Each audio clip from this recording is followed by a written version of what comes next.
Hey guys, Lucas from iExplore here. Today, Axel and I are in an area of Tokyo called Akasaka, and behind me there's this really cool little shrine called Toyokawa Inari Shrine.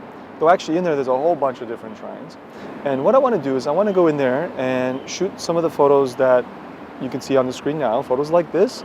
The idea I want to get across is kind of less is more in composition. The idea being that you'll see when we go in there, the shrine is actually kind of cluttered. It's beautiful, but there's a lot going on. So how do you cut through all that and focus in on shots that are actually very simple in terms of what is the point of the shot, what is the subject? So we're going to try a bunch of different compositions, much like the ones you can see now, and we'll go through the steps of how to shoot those things. We'll also talk about exposure because we are shooting at dusk, so it is getting a little bit dark in there. But just before we begin, I just want to remind everyone that we do have a Patreon, and if you like what we do, we would love it if you could support us on there, become a Patreon of ours. You also get some perks, in particular a map of Tokyo photo spots where we're updating and adding things, and this shrine is actually one of the spots on this map. Okay, so be sure to check that out if it interests you. So we're gonna go in and do some shooting in there.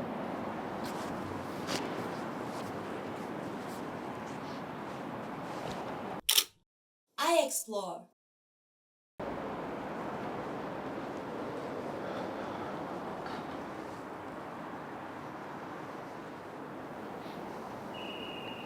So yeah, as you can see, beautiful little shrine.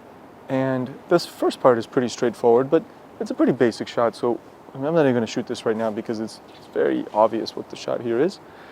But as we venture more in, you'll see that it's quite cluttered. There's a lot going on.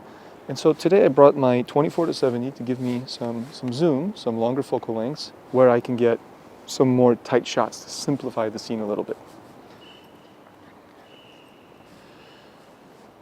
So just briefly before we get into the real shooting, I want to talk about settings. I'm currently on N, on manual, and 1/60th of a second, and f2.8, and my ISO is on auto, and I'm on minus 0.7 on the exposure compensation.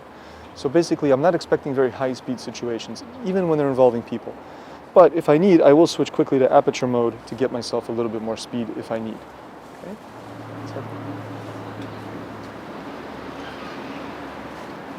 So first things first, a couple days ago I came here and I got a really nice shot of this beautiful scene where there's this candle burning here, which is ready, the candles are there so that people can burn the incense. They can purchase an incense stick, set it alight, and then place it into the incense bowl here as a kind of offering. It smells really nice, by the way. So I'll just get a shot without anybody there. If we're lucky, somebody will come by. But even without anybody, by zooming in on this detail, I can get a really nice shot here. Beautiful. I might even slow my shutter down a little more, down to a 30th, because with this camera, with the IBIS, I have no real concern about camera shake, even on a 30th. There we go, good exposure. And so, today I may not be able to recreate that shot if nobody comes here. That's okay, it's not a high traffic area.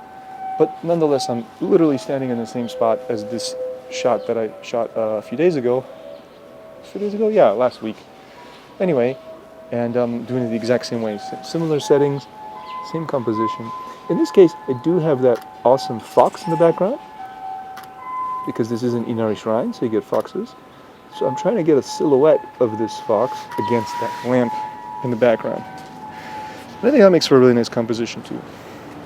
So as I said, getting the details, simplifying the scene rather than trying to get too much all at once.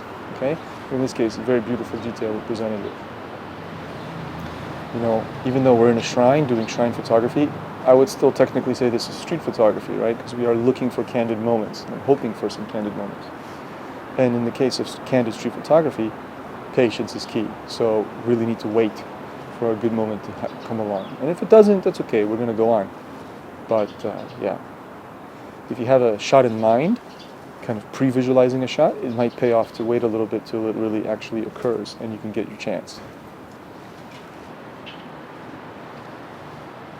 So in this case, a different opportunity presented itself. There's a man farther away from me here at the main shrine praying, and I could get him and the fox in the foreground.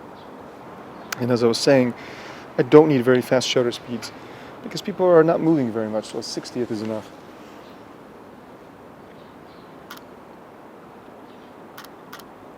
And I also did a version on f5.6. I was doing 2.8, but I tried one on 5.6 because he's so far in the background. So when I focus on him, the fox statue in the foreground was quite out of focus. That's cool, but I tried one with a little bit more DOF. I could even go as far as f8, and then just drop the shutter down really slow, down to like a 15. But yeah, it was good. And that's something I didn't shoot last time I was here. So last time I had the opportunity of shooting that candle scene with people lighting the incense. Didn't happen tonight, but by just standing around and waiting, I was able to find a different detail. But the same principle applied, which is what I want to really focus on in this video, is zooming in and compressing things. So cutting out a lot of the stuff, less is more. Simple. Man praying, fox statue, lamp background, that's it.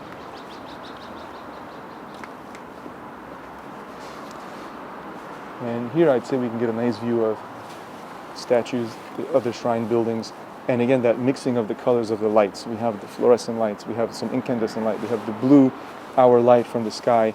So let's see if we can combine all that to a cool scene.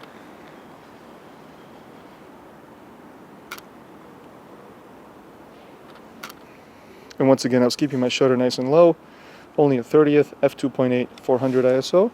I might do it on f4, because now I'm doing more of a general landscape kind of shot, so I want to get everything sharp. So I'm going to do f4 and a 15th of a second.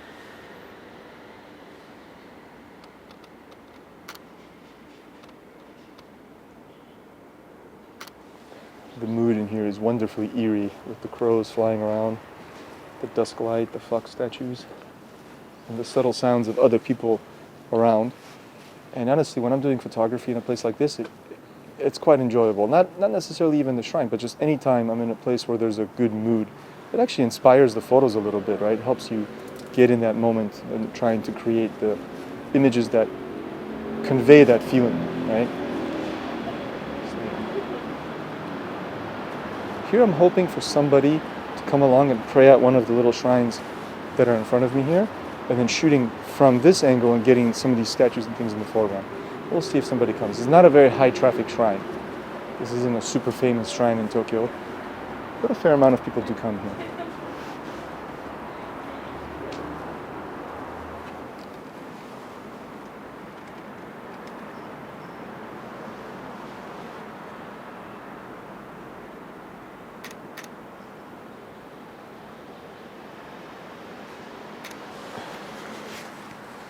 In this case, I just went for a nice detailed shot of this candle here, just because the colors are beautiful, the scene is beautiful. It's not necessarily the most exciting shot, but again, if there's no people around, I'm gonna do my best to create something from nothing here, you know, just whatever I can get.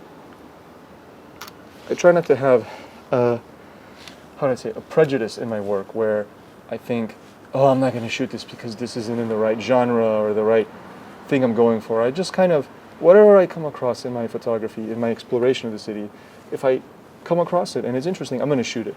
I may not publish it later, it might not end up as part of my portfolio because it doesn't fit into any of the stories I'm trying to tell, but I will shoot it in the moment. I try not to have that judgment of a scene before I actually take the picture.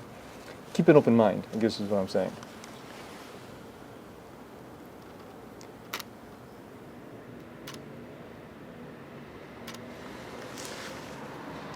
Now here I gotta say, you know, I'm using autofocus, but sometimes I'm using manual focus, and this is where I gotta admit the EVF, great. It does make manual focus much easier because you can much more clearly see if things are sharp or not right away, without really without even zooming in or using focus peaking. It's just much more apparent if you're nailing the focus. I'm gonna get a couple more of this thing, because honestly, it really works for me. It's really interesting. I love the colors.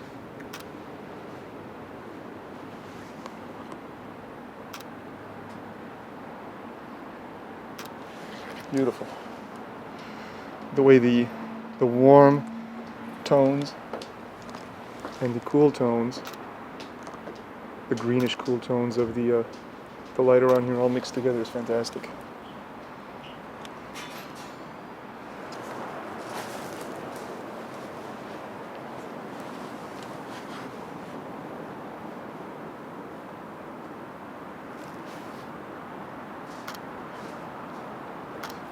So we can do one last shot here.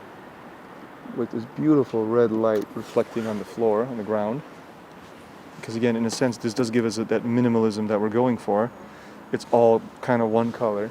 What's missing though is definitely a person. I think a human silhouette would really bring this scene together, even if there's some motion blur.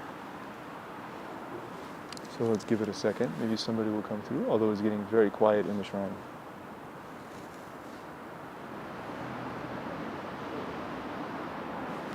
Okay, so nobody came after all.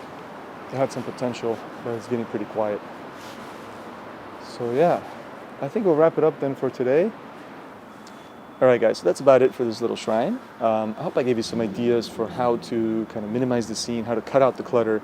You know, less is more, and create tighter, more impressive compositions. We didn't get that many people here, and I didn't expect too many, to be honest, because it's a very low traffic shrine. But still, there was some room for street photography as well. But as I mentioned, I don't have a prejudice in my photos, where if I'm doing street photography, it doesn't mean that I won't take a break from that and take a photo of a candle or just a still scene of the shrine, like a landscape or cityscape. You know, I consider myself generally an urban photographer, so I don't really discriminate about exactly what kind of shot I'm going to get. But in all these different genres of photography, this idea of less is more in composition applies. So I hope you found that useful.